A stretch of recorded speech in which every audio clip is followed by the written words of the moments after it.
稲佐の浜の砂を奉納し、出雲大社蘇我の社のお砂を排除する。お作法を地元の方に伺いました。雪氷の旅。出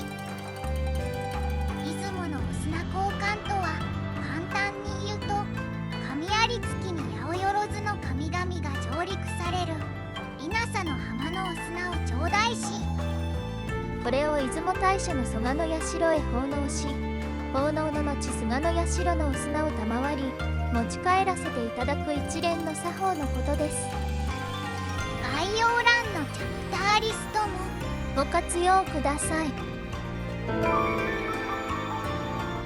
出雲に呼ばれるとは、皆さんは出雲に呼ばれるという言葉を聞いたことがありますか？私はつい最近まで知りませんでした。けれど今回の旅はその意味を静かに実感する出来事になりました。出雲に呼ばれるとは行くつもりがなくても偶然が重なり、気づけば出雲へ導かれている、そんな不思議な流れのこと。縁と神々の地である出雲では、その巡り合わせそのものを呼ばれたと表現します。今回の旅は JAL のどこかに参る。自分では行き先を選べない仕組みの中、選ばれたのは出雲でした。いつか寝台特急サンライズ出雲で訪れたいと思っていた場所。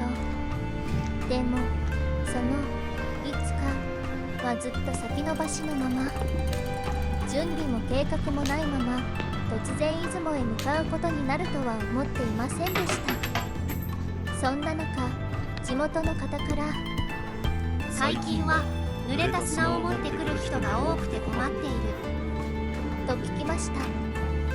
その言葉がきっかけで、私は 4,5 人の地元の方にお作法を伺い、正しい形を伝える動画を作ろうと決めました。もしかするとこれこそが今回出雲に呼ばれた理由なのかもしれません。行くつもりではなかったのに、気づけば予定が決まり、私は出雲の地に立っていました。偶然のようでいて、どこか必然めいた始まり。人が出雲に呼ばれるというのは、きっとこういう時なのだと思います。では、道すがら地元の方々に伺ったお砂交換を始めます。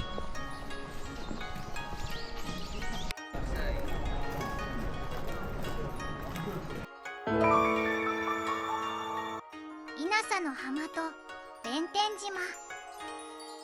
稲佐の浜はこちら。出雲大社の二の鳥居、聖溜りの大鳥居から徒歩20分くらいのところにあります。稲佐の浜に到着。弁天島に向かいます。陸上にあるのに島と呼ぶのは、昔は海中にあったからだそうです。弁天島には元は弁天様が祀られていましたが、明治以降船神様の豊玉彦命が祀られています。出雲の海と神迎えの地を象徴するとても重要な祠です。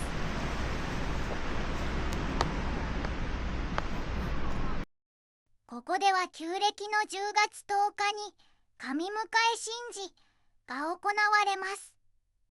全国の八百万の神々を稲佐の浜でお迎えするとても重要な神事です。2026年は11月18日の水曜日19時から行われます。なぜ神々が出雲に集まるのか。それはカムハカリという会議が行われるからです。カムハカリとは、神々が人の縁や運命について話し合うとても大切な集まりです。出会い、結婚、人生の巡り合わせなど縁に関わることを決める場だと言われています。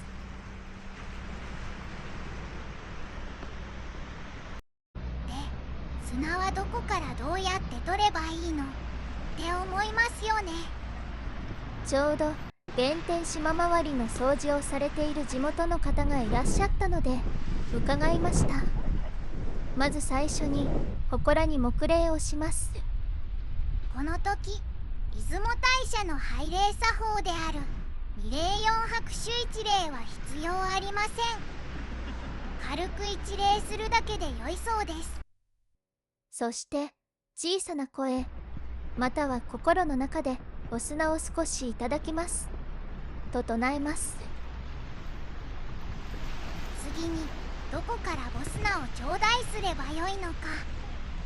稲佐の浜の砂は弁天島の近くでなくても大丈夫です。ただどこでも良いと言われているために最近は取り方を間違える人が増えているそうです。特に多いのが波打ち際の濡れた砂を取ってしまうケースです。本来は乾いた砂をほんの一握りいただくだけで十分だそうです。たくさんではなく乾いた砂を少しだけ、これが正しい形です。昔はその乾いた砂を一握り握りしめ、言葉を発することなく坂の社まで歩き、静かに奉納したと伝えられています。今は濡れた砂を大量に持っていく人が増え、蘇我社の砂を入れる木箱がすぐに傷んでしまうそうです。弁天島の周りに乾いた砂があるので、そこから取ると良いと教えてもらいました。私たちは地元の方にここが良いと導いていただき、ちょうどお社の下あたりにある砂をいただきました。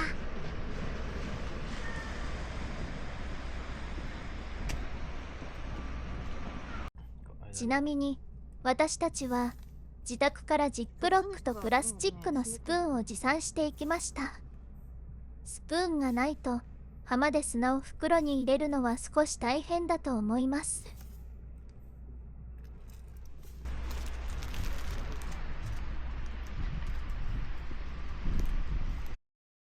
宿泊先の日の出館ではお砂入れセットが販売されていました。参拝の際に砂を小瓶に収めて持ち帰るため、私も購入いたしました。こちらのセットにはスプーンは入っていなかったので、スプーンは持参をおすすめします。手が汚れても構わない人は素手で入れるのも良いと思います。砂の取り方については素手でもスコップでもスプーンでもどのような方法でも構わないそうです。砂を袋などに入れた後は海に一礼します。ちなみに稲佐の浜は夕日がきれいなことでも有名です。残念ながら曇っていて海に落ちる夕日は見えませんでした。神迎えの道。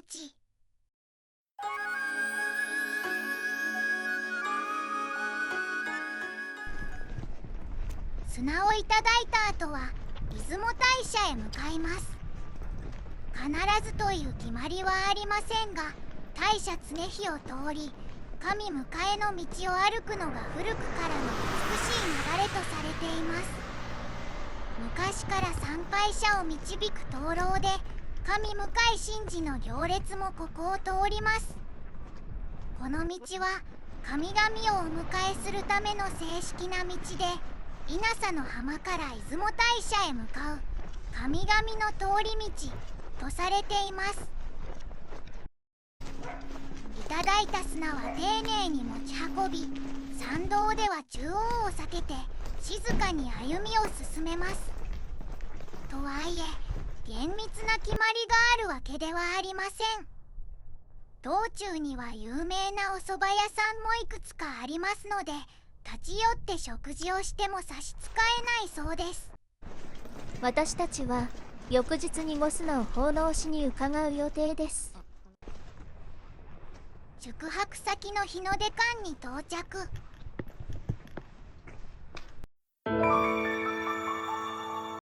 2の鳥居をくぐり出雲大社の拝殿へ。翌日、出雲大社詣に出発です。お砂を収める菅の社は出雲大社の一番奥にあるので、拝殿などでお参りしてから進みます。1の鳥居は後ほど改めて伺うことにし、まずは聖だまりの鳥居から境内へと進みました。聖だまりの鳥居。鳥居をくぐると空気がふっと澄むような感覚があり、ここから神域に入るという気持ちが自然と整っていきます。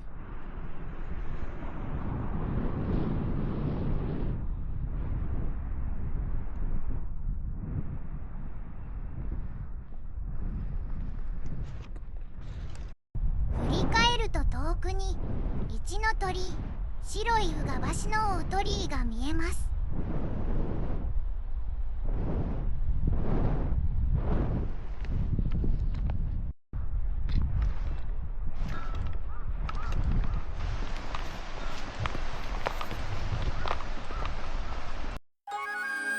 原への社。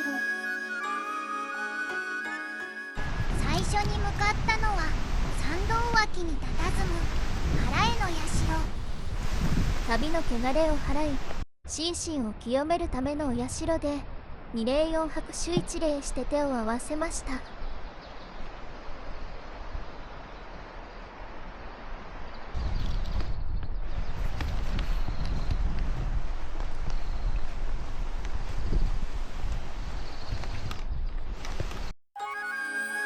原への橋。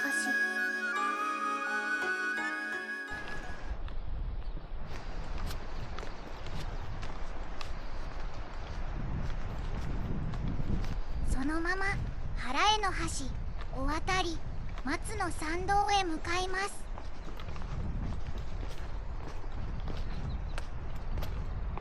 橋の下を流れているのは神門川で、かつてはみそぎを行う清めの川とされていました。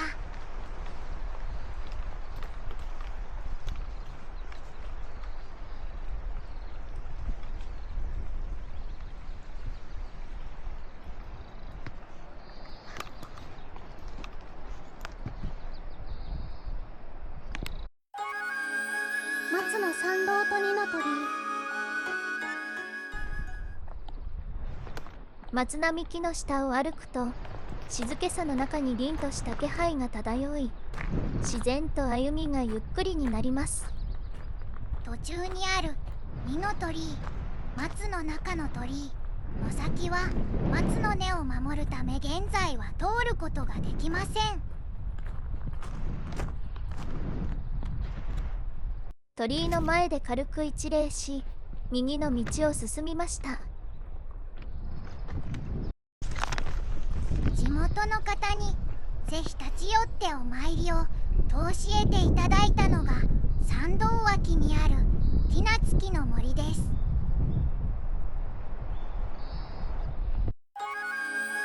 ティナツキの森。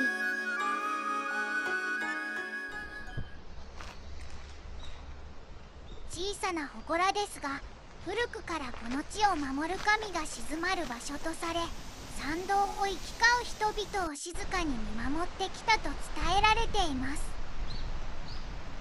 その言葉に従い、私たちも足を止めて丁寧にお参りしました。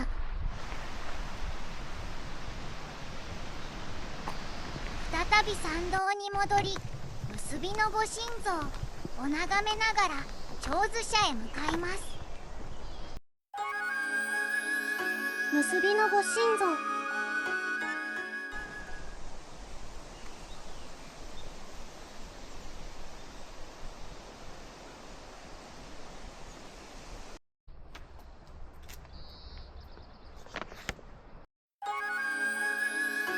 長寿社。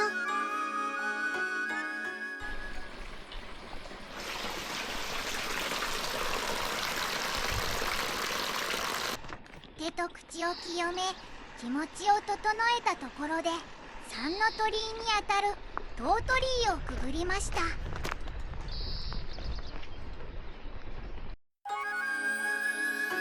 トートリー。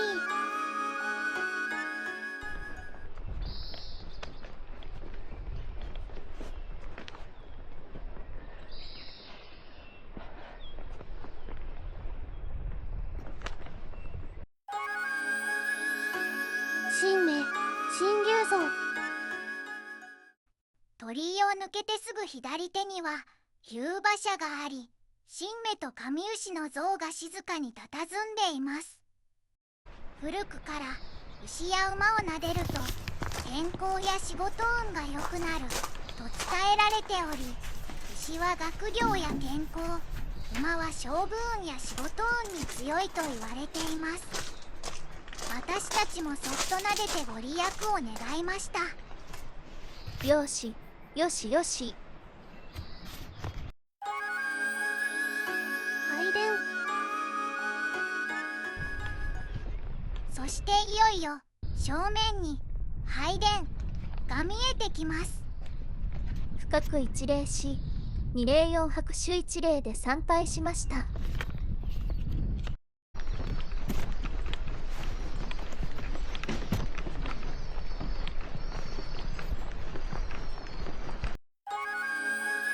つ足門。拝殿の奥にある八つ足門でも改めて手を合わせ、門越しに見える本殿の大きな屋根を仰ぎ見ました。その存在感は圧倒的で、出雲大社の中心に立っていることを実感します。足元には3つの円盤の石材がはめられています。出雲大社の三本柱が発掘された場所です。これは2000年の発掘で姿を現したまさに古代神殿の証人です。直径 1.3 メートルもある杉の大木を3本束ね、1本の巨大な柱として使っていたもの。その太さはおよそ3メートル。鎌倉時代1248年に建てられた本殿を支えていた渦柱や神の御柱と考えられています。この発見によって古代の本殿が高さ約48メートルにも及ぶ、まさに天に届くような巨大神殿だったという説がぐっと現実味を帯びました。宝物殿。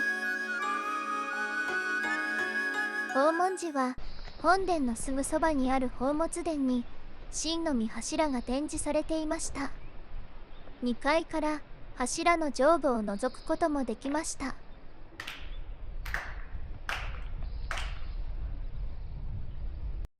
八つ足門の右側、東の19社側から本殿の裏手に進みます。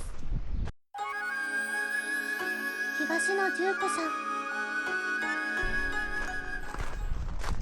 東の19社は神有月以外は閉じられています。19社は神有月に神々を迎えるための宿です。鎌の社。本殿の東に佇む鎌社は食物の神、丘の御霊の神を祀るお社。毎年11月の小伝新滑祭ではこの社の御神様が神事の中心となります。板垣の上や間から本殿や祖霊社の屋根がところどころに見え、神域の奥深さを感じさせてくれました。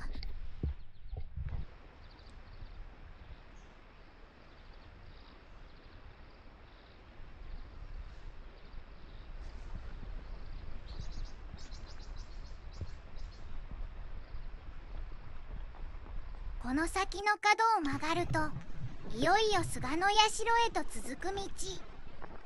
お砂を奉納する場面は次のチャプターでご紹介します。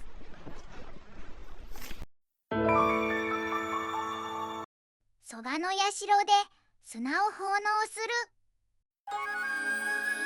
鎌の社。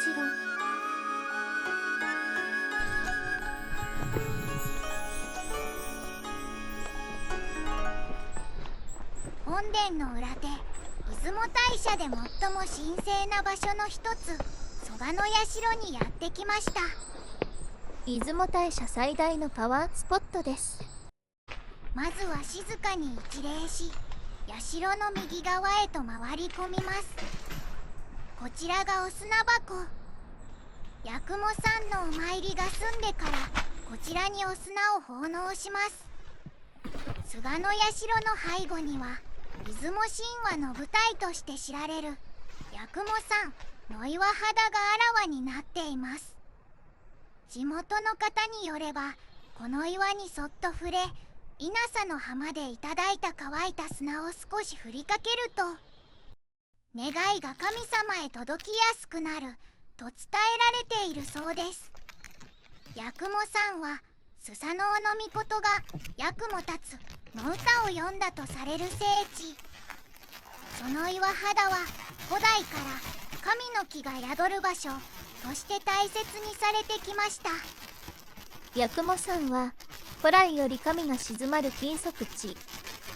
人が踏み入ることは許されていません。ここの岩肌が私たちが八雲山に触れることができる唯一の場所です。稲佐の浜の砂はとても細かく、地面にこぼれるというより風に乗ってふわりと舞い上がり、八雲山へと吸い寄せられるように広がっていきました。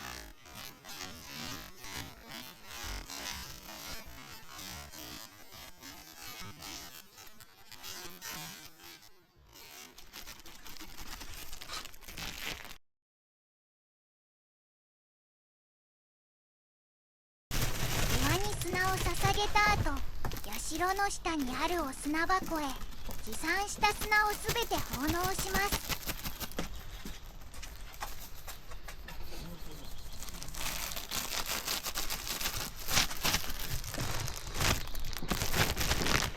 持ってきた砂より少なめになるようにそっと乾いた砂をいただきました。日の出館で購入したお砂入れセットの小瓶にも砂を詰めました。持ち帰る砂は奉納した砂より少なく、これも地元の方から教わった大切な作法です。そして改めて菅野社の正面へ。ここには出雲大社のご祭神大国主の狼の父神であり、荒ぶる力と浄化の力を持つスサノオノミコトが祀られています。地元の方からここでは強く願えば必ず聞いてくださると伺っていたので、心を込めてしっかりとお願いをしました。どうして拝借した静止画なの？蘇我の社は恐れ多くて正面からはまり取れなかったんです。わかるよ。うまく言えないけれど、あの場所には確かに特別な力があったよね。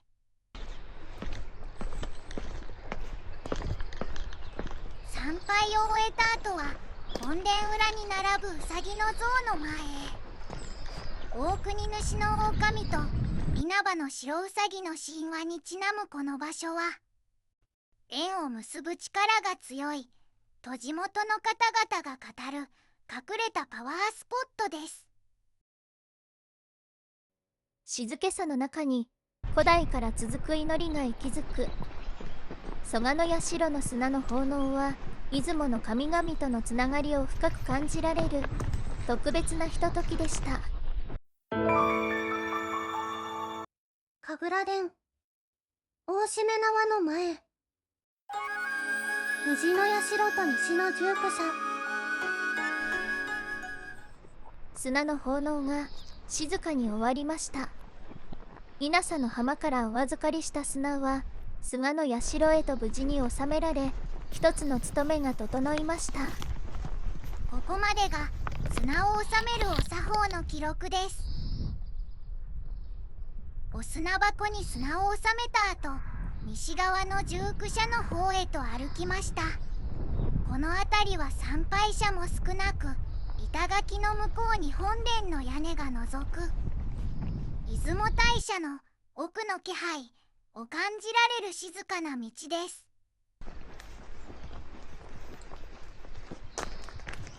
宝庫と北の富士の社と南の富士の社、この先は儀礼の緊張をそっとほどきながら境内をゆっくりと巡り、出雲の空気を味わう時間へと移ります。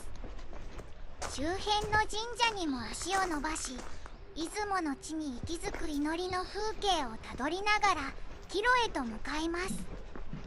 西の十九社。この辺りからは本殿が比較的よく見えるんです。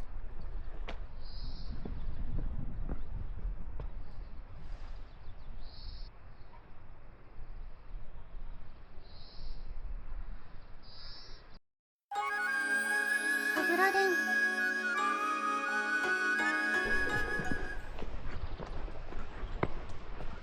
西の十九社を通り過ぎて右に曲がり、菅川に架かる小さな橋を渡ると、出雲大社の象徴ともいえる神楽殿が姿を現します。拝殿よりも大きなしめ縄を掲げたあの堂々とした建物。神楽殿は昭和56年に建てられた比較的新しい社殿ですが、神楽や祈祷、奉納行事が行われる出雲の舞台ともいえる場所です。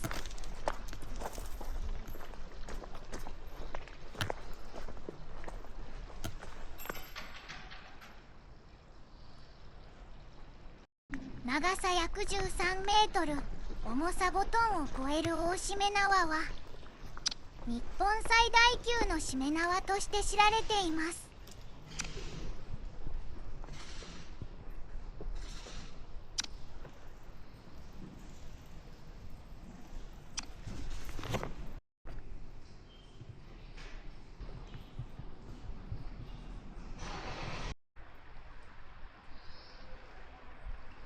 再び菅川を渡って戻ります。出雲大社に隣接する場所にちょっと寄り道します。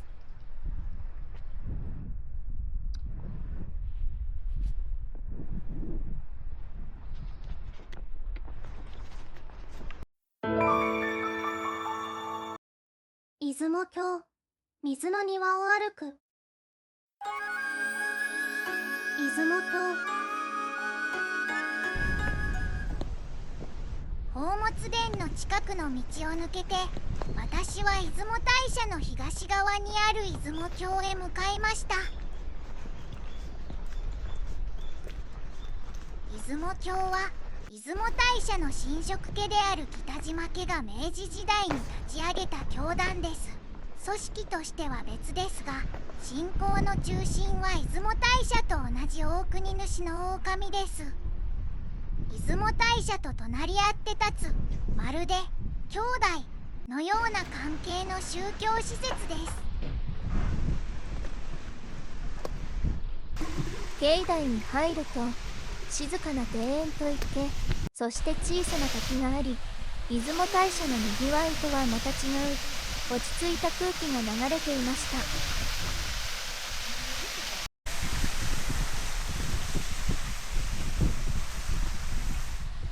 私はその滝のそばでそっと手を合わせました。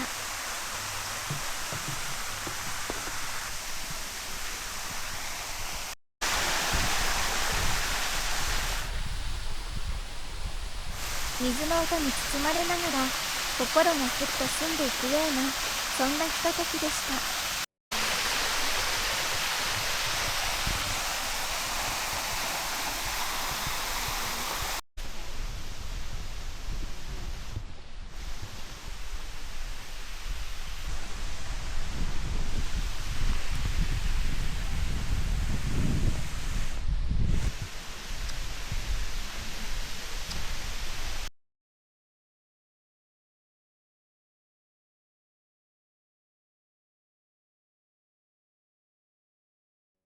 この後、すぐ近くにある千年の無垢の木を見に行くのを忘れて、出雲大社に戻ってしまいました。翌日、雨の中、ムクノキに会いに行きました。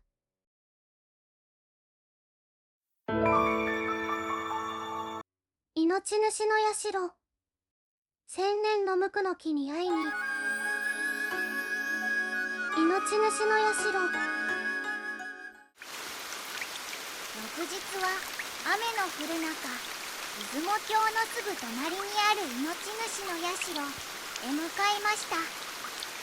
命主の社は出雲大社の摂社の一つで、命の根源を司る神、神結びの神、大祭りしています。古くから生まれの神、命を守る神として信仰され、出雲の中でもとても静かで、どこか原初の気配を感じる社です。社のそばには樹齢1000年を超えるムクノキが立っています。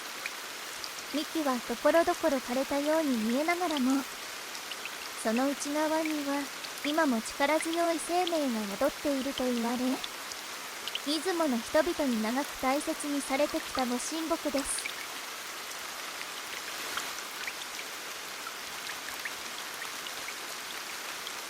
私はその大きなムクノキの周りをゆっくりと歩き、雨に濡れるムクノキの小枝の音を聞きながら、命主の社に手を合わせました。雨の日ならではの静けさが、まるで木の呼吸に耳を澄ませているような、そんな時間でした。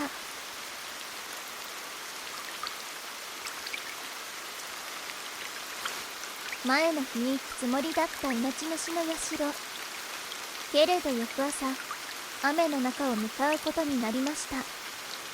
でも、この静かな雨こそが、ここへ導くための定めだったのかもしれないなどと思いました。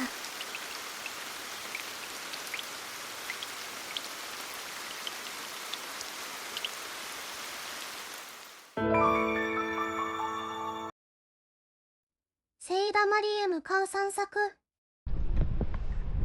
拝殿まで戻ってきました。八つ足門からちょっと離れると本殿が見えます。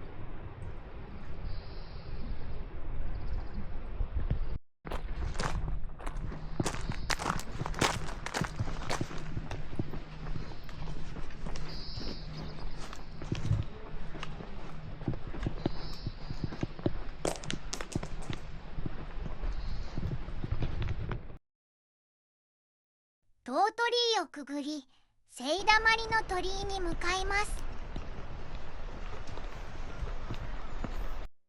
中央には神の道ともいえる松の参道がまっすぐ伸びて厳かな雰囲気です。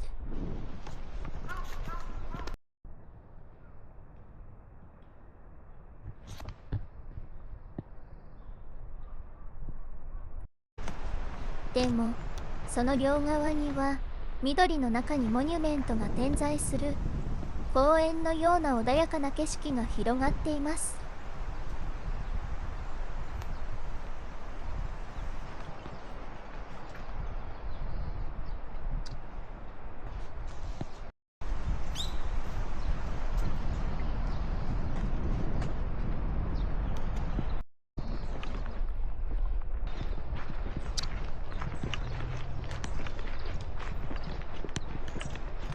河津桜も咲いていました。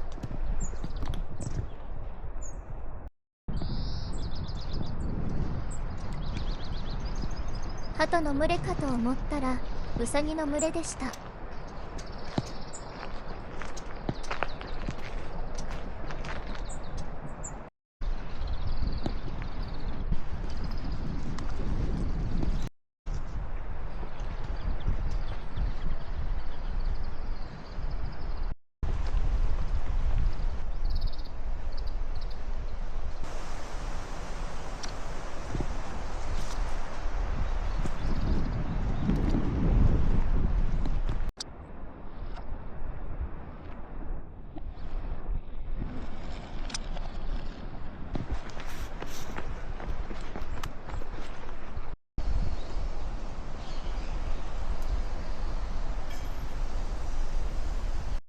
聖溜の鳥居が見えてきました。江戸時代には聖溜に芝居小屋もあったそうです。聖溜の鳥居まで戻ってきました。銅の鳥居をくぐり参道を歩きながら少しずつ日常へ戻っていく、そんな穏やかな余韻の時間でした。